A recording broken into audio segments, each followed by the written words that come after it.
Of course, then there's the flip side, the bad side about teaching through the passage. The bad side, the awkward side, is you will speak on topics that you wouldn't want to touch otherwise. Today's one of those. Let's be honest, the topic of forgiveness is not an easy one, because all of us probably harbor in our hearts somewhere a little bit of unforgivingness. We're not willing to forgive something. But forgiveness is an essential, it's a central part. Let's talk about the Lord's Prayer. We will in a moment, we'll get to it, and you're going to see what I mean by this, just by the verses that we've read. The Lord's Prayer today, forgiveness. But I want to touch on one thing that I haven't touched yet upon the Lord's Prayer. When you read the Lord's Prayer, especially as it's in our Bibles here, you see that there are 7 imperatives within the Lord's Prayer. Did I just use a fancy word? Yeah, I did. Imperative. What's an imperative? It's a thing to do. Do this, do that, or don't do this, or don't do that. That's an imperative. It's a command, you might say. So there are 7 imperatives in the Lord's Prayer. And you can see them. I bolded the text. Our Father's in the skies, first imperative. May your name be recognized as holy. Number 2, may your kingdom come. And number 3, may your will be done. As it is in the skies, so on the land. Our daily provision of bread, give us today. That's the 3rd one. The 4th one, I'm sorry, but I don't know if you've noticed, the first 3 are kind of directed at God, in God's glory, God's name, God's kingdom. But the last 4 are about our life here on earth. The first one, give us our bread. The 2nd one, forgive us our debts, just as we have also forgiven those indebted to us. And the last 2, don't lead us to be tested, but deliver us from the evil one. So there are 3 directed at God and His kingdom, and 4 directed to our life here on earth. 7 imperatives. But at the end of the prayer, Jesus then takes and expounds on one of those 7. Only one. And what is that one He expounded upon? Forgiveness. I wonder why. Maybe it's because that's an issue that all of us face. So let's look at those last 2 verses. Because Jesus says, if you forgive people their transgressions, your Father in the skies will also forgive you. But if you will not forgive people, then neither will your Father forgive your transgressions. Wait a second. He said transgressions now. Before He said debts. Well, now debt, when you think of a debt, I owe you money, you owe me money. Wait, maybe that's not what He's talking about. But now He says transgressions. Oh no, is that another big word, an unusual word? Transgressions. I think it's funny that words we have for sin, today to us are kind of unusual and unfamiliar. Sin is a debt. Sin is a transgression. Or also we see in the Bible it's a trespass. So what do these things mean? Well, I like the word transgression. It's a weird one. But imagine, we all know the thing that people do. You draw a line in the sand. And what do you say? Don't cross that line in the sand. And what happens? Somebody transgresses that line. They crossed over a line. They've gone too far. Maybe by moving up here, have I gone too far? Do you feel uncomfortable when I get this close? But you see what I'm saying? That's a transgression. We call those sins, but really what's happening is there are 2 people and somebody's crossed the line. They've caused hurt. They've caused somebody pain. They've caused suffering. And that is what Jesus is talking about. That is why He says forgiving debts or forgiving transgressions. But I want to go to go back to the concept of forgiving our debts. Oops, somehow. Oh yeah, sorry, my bad. Yeah, the debts, transgressions, all of that. There is a parable Jesus gave later in the book of Matthew, and it's found in chapter 18. I'm going to read this passage. It's a bit long. It's several verses. But I think it's very important for us today. And I want to say something. I'm going to read several verses from chapter 18. They're all related, but I'm starting with the last one first. We're going to start reading this parable that Jesus told in response to things He said earlier. And later we're going to talk about those things that He said earlier.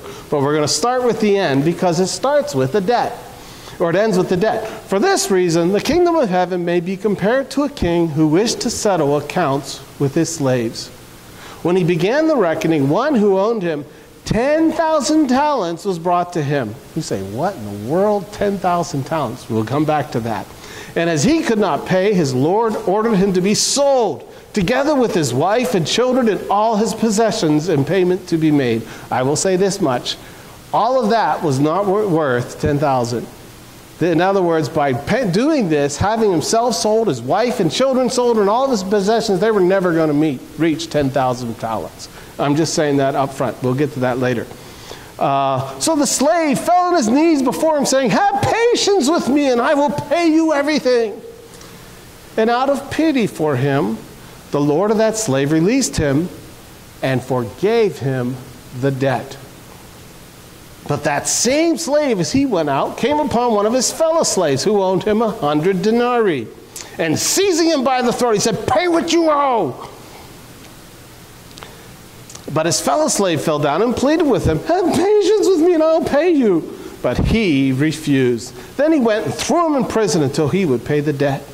When his fellow slaves saw what had happened, they were greatly distressed. And they went and reported to the Lord all that had taken place. Then his Lord summoned him and said to him, "You wicked slave, I forgave you all that debt because you pleaded with me. Should you not have had mercy on your fellow slave as I had mercy on you?" And in anger his Lord handed him over to be tortured until he would pay his entire debt. The last verse is kind of scary. "So my heavenly Father will also do to every one of you if you do not forgive your brother from your heart." Whoa! I don't know about you, but I picture Jesus pointing at the people. "So will my heavenly Father do to every one of you if you do not forgive." Ooh, heavy words. So let's go back and look more closely what's going on here. This man, this slave, a servant, bondservant, was forgiven for much. An unbelievable sum of money. Now let's talk about those talents. A talent of silver for that slave would have been 15 years of work. The equivalent of his wages for 15 years, 1 talent. How many talents was he guilty of? 10,000. That's an astronomical sum. I mean, it's an unimaginable sum for us to imagine being able to pay back. I don't even know how one could even be guilty of such a debt when you're just a slave. But hey, this is a parable. However, this same man turned around and harshly treated his fellow servant for a petty amount. Operative words, though, in comparison. So what is a denarius? That's worth 1 day's wages. So 100 denarii is 3 months, give or take. Now, of course, if you were paying a debt, you're not going to give over all of your wages. You're going to give over a portion. So we're talking several, possibly years to pay this debt off. That's what the debt was if you were going to pay like we do today. The minimum payments are a little more, 100, So we see that it's not really a petty amount in the sense that we would think it. I mean, if somebody owed you several $1,000s, that you would think that's no small amount. That's a decent sum. But what is that in comparison to what this slave had owed and for which he was forgiven? 10,000, I mean, that's millions of dollars. It's an unbelievable sum. But what was really the problem here? The problem was this man was forgiven this unbelievable sum, and he was unwilling to in turn to forgive a much smaller sum. Now let's move this from the financial realm into the spiritual realm or our daily life. We sometimes think that we've been horribly offended by somebody. Somebody did us wrong. And maybe they really did. But we need to realize that our guilt before God is really that much greater. Because in a sense, every offense we've ever committed against somebody else on this earth, every human, has also been an offense against God. Why is that? Well, we talked about it already. We're made in God's image. We are God's image bearers. Therefore, a crime against an image bearer is also against the image. So every time we upset, every time we hurt, every cruel word we've ever said, every cruel action we've ever done, every intentional or even unintentional. I think of people, we all do this driving, we cut somebody off. We've risked their lives as well as our lives. We've pulled out in front of somebody, or maybe in anger you check your brakes. That is risking another person's safety. That is an offense against them, whether we see that or not. So all these things, we're building up a debt that we can never pay. And so Jesus was trying to point that out to people. You think you're innocent, but guess what? You're not. So really the upshot of this whole parable is very simple. If we have an unforgiving attitude towards other people, what we are really exhibiting is that we're not really ready. We're not capable to receive God's forgiveness for us. Have you ever thought about it that way? That our attitude of forgiveness towards others reflects our willingness and ability to receive God's forgiveness for us. I think we need to think of forgiveness as something, it's like breathing. It's akin to breathing. You breathe out forgiveness, so you can breathe in. Breathe out, breathe in. Forgiveness must go both ways. If you're able to suck in forgiveness and hold your breath, you're going to pass out because you're not forgiving. So forgiveness goes both ways. In, out, in, out, in, out. So let's look at that word forgiveness, the biblical word. I think it's interesting. It comes from the Greek word to mean literally let go. And here's where I go back to my Polish language. Sorry, I do this every sermon, I swear, and I don't know why. But in Polish, the word for forgiveness in the Bible is to let go. Literally, it means let go. Whereas we have this word forgiveness, and it means, well, forgiveness. There's no imagery there. But the Greek word means to let go. But it has actually financial roots, having to do with financial debt. So you release somebody from their debt. You let them go. And that's why we see that passage in the Lord's Prayer. We forgive our debts as though we forgive those indebted to us. We're asking God to forgive our debts, let it go, in the same way that we let go debts other people owe us. That's why we see it in the Lord's Prayer. And it's also calling back, by the way, to the Beatitudes. The very first message I spoke on the Sermon on the Mount. Do you remember that? Blessed or how good is life for those who show mercy, because they will be shown mercy. Pay attention to the order in that verse. How good is life for those who show mercy. Why? Because they in turn will be shown mercy. Which came first? Being shown mercy? The other way around. Jesus very clearly gave an order. You breathe out forgiveness so that you can breathe in forgiveness. And it's all about that letting go. Sigh of relief. Letting go. What happens if you don't let go? You know, we have a word for that. Resentment. Resentment's kind of an ugly word, but we suffer with it. All of us do. We all deal with resentment in our own hearts. But what is resentment like? Think about it this way. It's like drinking poison and expecting the other person to die. That's resentment for you. But you know, we treat resentment like a hard hat on our head. Thank you, Marvin, for that illustration. I called it a weapon. It's like a hard hat we wear on our heads, thinking it's going to protect us from the enemy. But really, it isn't. All it does is destroy us instead. We all know somebody who's held on to some deep-seated resentments for many years. And we know what it does to that person. It only harms the person who's guilty of resentment. It cuts us off from love in more ways than we think. Because when somebody's really bitter from resentment, people who may want to show them love are finding themselves outside this wall, Because they build up a wall. I'm going to protect myself from somebody hurting me, and I'm not going to let you in. And it cuts them off from love. And you think about it, if it's cutting them off from our love, what do you think it's doing to God's love? It really does harm the person. But not only that, it affects our physical health. And it affects how we look. It harms us from the start to finish. Well, what do we do with all of this? And where is forgiveness and all of that stuff leading to? It's actually leading to something very beautiful. Namely, reconciliation. Forgiveness is one thing. And I maybe I'll take this point to talk about it. In Christianity today, probably the concept of forgiveness is one of the most abused concepts.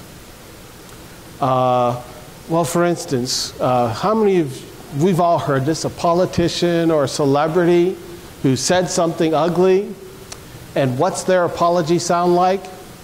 I'm sorry if anyone felt offended by my words. You know what I'm talking about?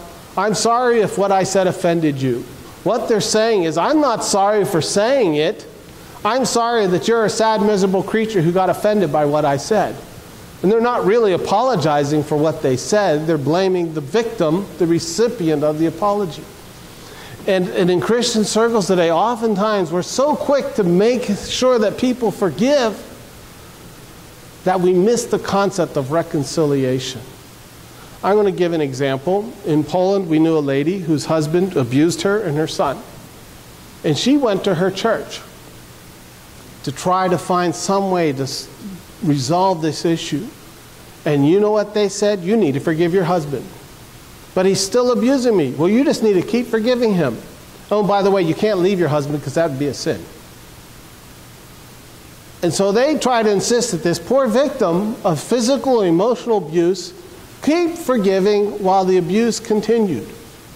And that man, when I left Poland, was probably still a member in good standing in his church. They never addressed his sin. They insisted that his wife and son forgive him. That wasn't their problem. Their problem wasn't forgiveness. She didn't have a problem forgiving him. The problem was he was beating her. That was the problem. And we see this very often in Christian circles today where something bad happens and we just want to brush it under the carpet and forget that there's another very important concept, and that is the concept of reconciliation. Restoring unity, restoring, I'm going to use this word, communion in the fellowship. That's a very important concept. To do that, we're going to have to go back to Matthew chapter 18, and we're going to pick up with the beginning of this whole concept of forgiveness and why Jesus gave the parable of the unforgiving sinner. So, verse 15, we read, "If another member of the church sins against you, go and point out the fault. When the two of you are alone, if the member listens to you, you have regained that one." What happened? Somebody did you wrong. And rather than, "Oh, I forgive you, let it go," no, go and make it right with him. Work on reconciliation. And if you succeed, you regained your brother, you restored unity. That is the point that Jesus is trying to reach with what he's talking about here. Oftentimes people treat this passage as, how do you get rid of somebody in your church you want to get rid of?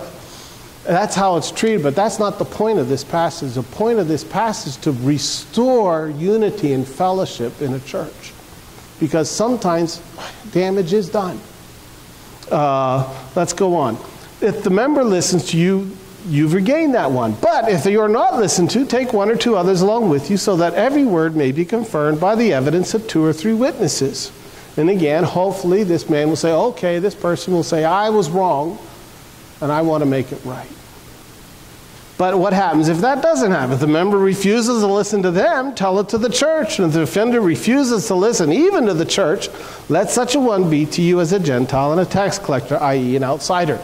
In other words, you exclude this one because he's refusing to be reconciled. What we're talking about is not just forgiveness, but being forgiven. So forgiving is essential. We need to forgive. How many of you have ever been in a situation where you did something wrong, you tried to make it right, and the person you wronged refuses to forgive you? That's a tough situation to be in. You've tried your hardest to restore the unity, but that person doesn't want you. Now you have to forgive them against their wishes. But this is what happens when you don't forgive. So forgiveness is essential to being forgiven, but it's not the same thing as reconciliation. You can forgive, but if there's something between you, something's not right. So reconciliation is about the offender receiving forgiveness. However, it usually involves making reparations or repairing what was broken. Now I'm going to get a bit more geeky here. If you go back to the Old Testament, we know the law. How many commands were in the Old Testament? Yes? I knew you were going to say that. Actually, no. There were over 600 commands in the Old Testament, in the 5 books of the law. 600 plus. You say, my goodness, what's going on here? Well, a bunch of them, you had the 10 Commandments. Then there are a bunch of commands related to the temple. How to worship, how to perform sacrifices, things to do in the temple, what the sacrifices meant, and all of that stuff. And then there were a whole bunch of commands about dietary restrictions, what to eat, what not to eat. There were even restrictions on what you could wear. So all kinds of commands about various things, but a not insignificant amount of those commands were all about reconciliation. You may remember this a few weeks ago, months ago now, Gads. Jesus said, you have heard it said, an eye for an eye and a tooth for a tooth. That's one of the commands about about reparations. Do you remember what I said back then? That law was put there to limit retaliation. So if somebody socks out your tooth, you can't say, I'm going to cut off your arm or I'm going to kill you. No. An eye for an eye and a tooth for a tooth. But really you need to imagine these commands or these laws governing reparations and retaliation this way. You knocked out my tooth, so I'm going to knock your tooth out, Buster. And that guy says, well, wait a second. Instead of my tooth, what would you take in exchange for my tooth? Well, my ox is getting old. I'll take your ox. Man, if I give up my ox, I'm really going to be suffering. Would you take my mule instead? I'll tell you what, that mule and 3 sheep and I'll be happy. Would you take 2 sheep? Yeah, I can take 2 sheep. Okay, we're good. That's what's going on here. You're trying to reconcile, come to terms that you can agree to. And maybe in the case of an eye, some guys say, no, I'm taking your eye out, man. Okay, that's only fair. So that's what's going on there. But now let's bring this into the 21st century. Let's bring this to this church. And this is a really dumb illustration. It's a dumb example, but it's all I could come up with the time that I had. Suppose you walk out that door one Sunday and you see somebody else leaving church and they backing out and they bust out your taillight. Oh man, you know who it was. And you're waiting for them to stop the car and come in and let you know they did it. But guess what? They don't do it. They drive off thinking nobody saw them. What are you going to do? Well, what you could do is say, well, I don't want to be a pain in the neck. I'll just buy a new taillight and never say anything. Maybe you're able to do that. Maybe you have the means to do it, or maybe your spirit is a little bit much more forgiving than other people's. Or maybe say, no, he really needs to pay for it.